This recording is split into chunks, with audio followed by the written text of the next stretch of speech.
어떤 2단자 망이 있으면은 2단자 망에 흐르는 주파수 영역이 있어요.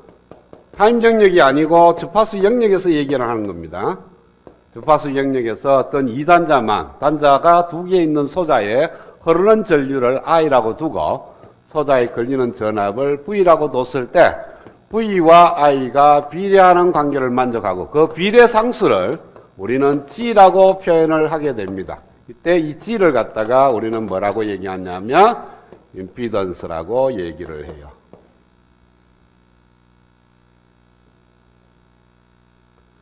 자, 그러면은 임피던스의 합성에 대해서 생각을 해 보겠습니다.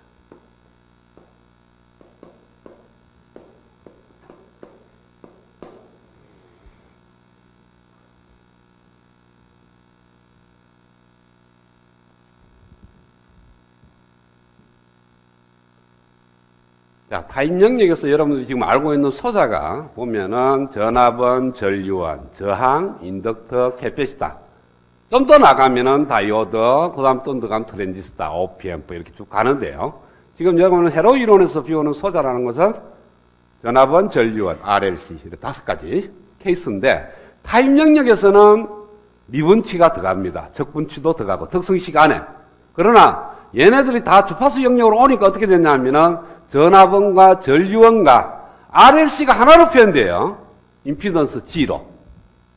근데 저항은 임피던스 G가 실수분만 있는 임피던스고 L과 C는 허수분만 존재하는 그러한 임피던스라고 지난 시간에 봤어요. 그쵸? 그러한 임피던스가 여러 개가 모여서 하나의 임피던스로 표현 가능하냐라는 겁니다. 그러니까 앞에서 우리가 2장에서 뭘 배웠냐면은 저항의 합성을 배웠어요. 저항의 직렬 연결과 저항의 병렬 연결. 마찬가지로 임피던스의 합성이라는 것은 임피던스가 직렬로 연결될 때하고 병렬로 연결될 때 어떻게 표현되는지를 지금부터 살펴보려고 그래요. 그래서 첫 번째, 직렬 연결.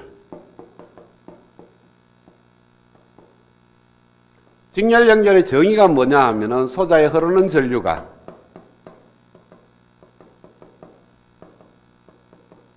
동일한 연결이에요.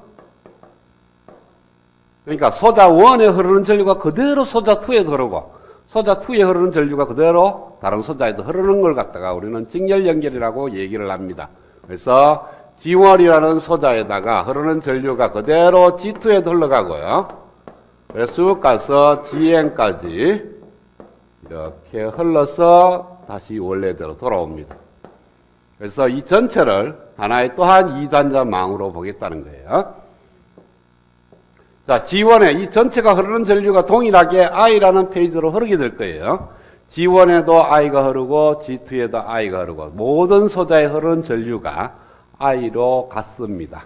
같고 소자 1에 걸리는 전압을 V1이라고 두고요. 소자 2에 걸리는 전압을 우리가 V2라고 두고 쭉 가서 N번째 소자에 걸리는 전압을 VN이라고 두겠습니다. 그리고 토탈 인가되는 전압을 V라고 두겠어요.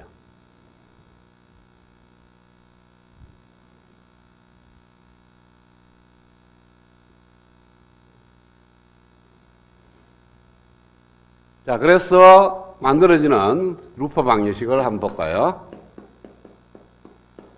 루퍼 방정식은 이 토탈 전압은 각 소자에 걸리는 전압의 합과 같으니까 V는 V1 플러스 V2 플러스 Vn까지 합을 하면 되고요.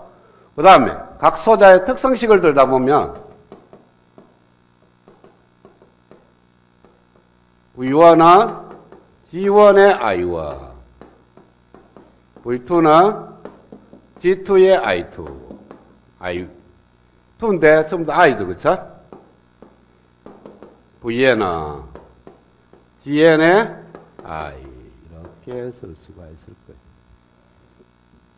그래서 N개의 소자의 특성식을 루퍼 방정식에 대입을 하게 되면 V는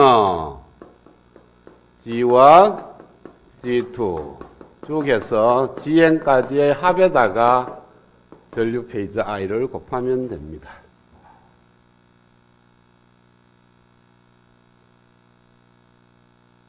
그래서 이 네모 박스가 만들어지는 이단자망의 특성식, 토탈 특성식이 얘입니다.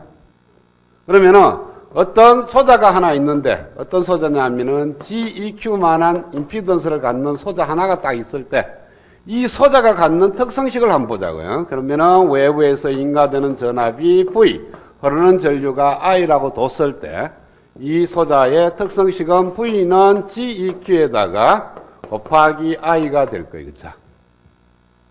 그러면은 N개의 소자가 직렬로 연결된 이와 같은 회로하고 이 회로가 등가 회로가 되기 위해서는 얘가 만들어지는 특성식하고 얘가 만들어지는 특성식이 같으면 돼요.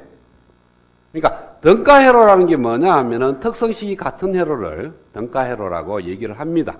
등가 회로라는 것은 그거 대신에 다른 등가 회로를 이어서 문제를 풀어도 답은 같기 때문에 따라서 이와 같이 주어진 N개의 소자가 직렬로 연결된 이거 대신에 임피던스 하나로 표현된 이 회로를 대치해서 문제를 풀어도 틀리지 않는다는 거예요.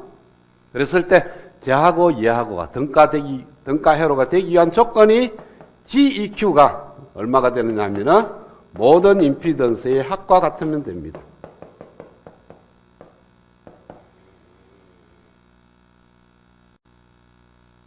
자, 방금 우리가 봤는 게 뭐냐 하면은 10의 0도라는 VS라는 소스에다가 2옴, 그 다음에 J4옴, 2옴 이렇게 했을 때 흐르는 전류 I를 구하는 겁니다. 그렇죠?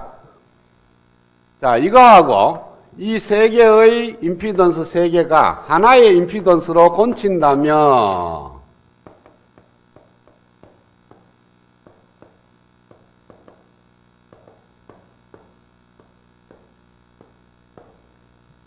이 회로하고 이 회로가 등가 회로이기 때문에 여기 흐르는 전류하고 여기 흐르는 전류가 같아요.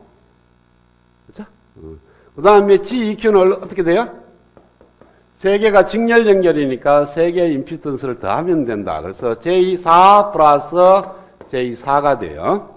그래서 이쪽 회로를 보니까 흐르는 전류는 전압이고 임피던스니까 10의 0도는 그 다음에 GEQ에다가 곱하기 I 페이스.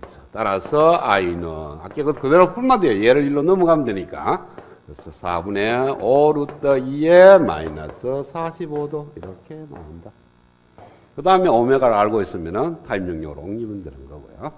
오메가를 모른다 하더라도 I가 이와 같이 나오면 대충 모양은 알 수가 있을 겁니다. 이렇게 직렬 연결됐을 때는 모든 임피던스를 더하면 토탈 임피던스가 된다. 저항에서하고 똑같습니다. 그렇죠? 저항에서도 저항이 N개가 직렬로 연결되었을 때 모든 저항의 토탈 저항은 모든 저항을 더하면 된다. 임피던스도 똑같이 더하면 된다. 저항은 실수만의 계산이고 임피던스는 복소수 계산이다. 그 차이점만 있는 거예요. 자, 그 다음에 토탈 임피던스는 그렇게 구하면 되고요. 그 다음에 임피던스에 걸리는 전압의 비는 V1 대 V2 대 Vn은 G1I 대 G2 대 쭉 가서 Gn. 그래서 각 임피던스에 걸리는 전압의 비는 각 임피던스의 값에 비례한다. 여기서는 임피던스의 크기라는 말을 들어가면 안 돼요. 복소수라는 것은 크기 자체가 없거든. 왜? 1 플러스 J3이 큰지 4 플러스 J1이 큰지는 몰라요. 반경이 얘가 크니까 얘가 크다 이렇게도 얘기하면 안 됩니다. 요 자체로는. 근데 얘가 갖는 전압 파형이나 전류 파형을 갖다가 타임 영역으로 옮겨 나누면은 진폭이 얘가 얘보다는 크다 이렇게 얘기는 돼요. 그러나 숫자 자체를 갖고 크다 적다라는 얘기를 하면 안 되는 거니까 여기서도 마찬가지로 V1과 V2와 Vn 각 임피던스에 걸리는 전압의 비는 각 임피던스의 값에 비례하는 거지 크기에 비례하는 것은 아니고요. 여기서부터 이제 크기를 말을 쓰려고 그러면 이렇게 쓸 수 있습니다. V1이 갖고 있는 진폭 크기죠. 그러니까 V1의 페이스를 갖다가 크기를 구하면은 V1이 타입 영역으로 오면은 V1T가 됩니다. 그 V1T의 진폭이에요. 그러니까 G1에 걸리는 전압을 시간 영역으로 왔을 때의 진폭과 V2의 진폭, 이런 식으로 진폭의 B는 각 임피던스의 크기의 B와 같습니다. 역시. 그러니까 각각에 대한 실수와 복소수를 다 맞춰도 역시 마찬가지로 크기가 B가 같고요. 각도는 B하고 달라요. 그렇죠? 각도는 조금 다를 겁니다. 그래서 요걸 갖고 얘를 구할 수도 있고 각도에 대한 관계식도 나옵니다.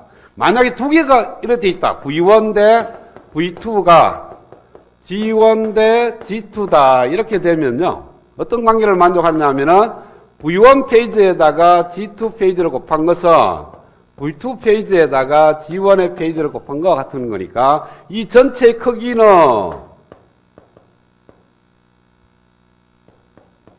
V2의 G1의 곱의 크기고 이 각각의 크기의 곱은 전체의 크기가 되죠.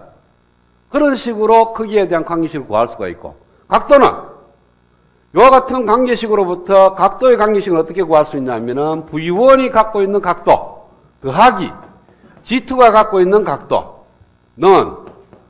V2가 갖고 있는 각도 더하기 G1이 갖고 있는 각도, 이런 관계를 만족하는 거예요. 그 말은 V1의 각도에다가 V2의 각도를 빼면 G1의 각도에서 G2의 각도와 뺀 것 같다. 그러니까 즉 두 전압의 위상차는 그 임피던스의 위상차하고 같다. 임피던스가 두 개가 직렬로 연결되어 있을 때, 저항이 두 개로 연결되어 있을 때 우리가 보는 거하고 똑같이 해요. 어떤 G1과 G2 두 개만 딱 연결되어 있는 케이스입니다. 즉 N이 2인 케이스만 따지는 거예요. 그럼 토탈 걸리는 전압 V, 흐르는 전류가 I라고 뒀을 때 G1에 걸리는 전압 V1과 G2에 걸리는 전압 V2를 갖다가 각각 계산하면 어떻게 되냐면은 V1은 토탈 임피던스 분의 G1의 임피던스 곱하기 인가되는 전압 V와 같고요. 즉 우리가 저항 R1, R2가 있을 때 R1에 걸리는 전압은 R1 플러스 R2분의 R1 곱하기 토탈 인가되는 전압. 알고 있죠? 그 공식 그대로 R 대신에 G만 대입하면 돼요. V2는 토탈 임피던스에다가 G2 곱하기 V 이렇게 구하면 된다.